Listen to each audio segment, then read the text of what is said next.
అమ్మా నాన్న కష్టాన్ని మర్చిపోకండి. ఈ కష్టాలు కొన్నాళ్ళే, మీకు ఈ ఇబ్బందులు కొన్నాళ్ళే. కొన్నాళ్ళ తర్వాత మిమ్మల్ని నేను కాలు మీద కాలు వేసుకొని సింహాసనం మీద కూర్చుంటట్టుగా సుఖంగా ఉంటాడు చేసే బాధ్యత నాది అమ్మా అని మీరు చెప్పాలి. మీ అమ్మ నాన్నకు మీరే ఎవ్రీథింగ్.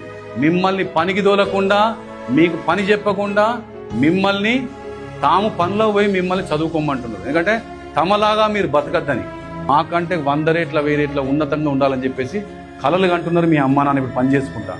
మరి అమ్మా నాన్నని మనం మోసం చేయొద్దు. మన అమ్మా నాన్న ఎట్లా మోసం చేస్తలేరు కదా, అట్లే మనం కూడా వాళ్ళు కళ్ళు మూసుకుంటే మనం ఇక్కడ చదువుకున్నట్టే కనబడాలి, చదువుకోవాలి. అట్లా చదువుకొని అమ్మా నాన్న మోసం చేయొద్దు. చెప్తున్న సార్ చెప్తుంటే వెనకాల బెంచ్లలో కూర్చొని ఏదో పిచ్చి గీతలు రాసుకుంటూ, పిచ్చి కథలు చేసుకుంటూ, దిక్కులు చూసుకుంటూ, ఎస్ నేను చప్పట్లు కొడుతున్నా. నాతోని సెల్యూట్ పెట్టుకోవాలంటే ఏం చేయాలి? మీరు నాకంటే పెద్ద స్థాయికి రావాలి. నాకంటే పెద్ద స్థాయికి రావాలంటే ఏం చేయాలి? చదువు చదువు చదువు చదువు.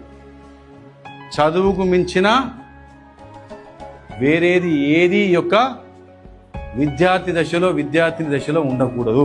మన దేశం కోసం, మన జీవితం కోసం మనం ఖచ్చితంగా ఉన్నత స్థాయికి రావాలి. దానికోసం చదవండి, ఆడండి, ఫిజికల్గా ఫిట్ ఉండండి, మీకు నచ్చిన స్పోర్ట్స్ ఆడండి, దాంతోపాటు చదువుకోండి. మీరు గొప్ప వాళ్ళు ఖచ్చితంగా అవుతారు.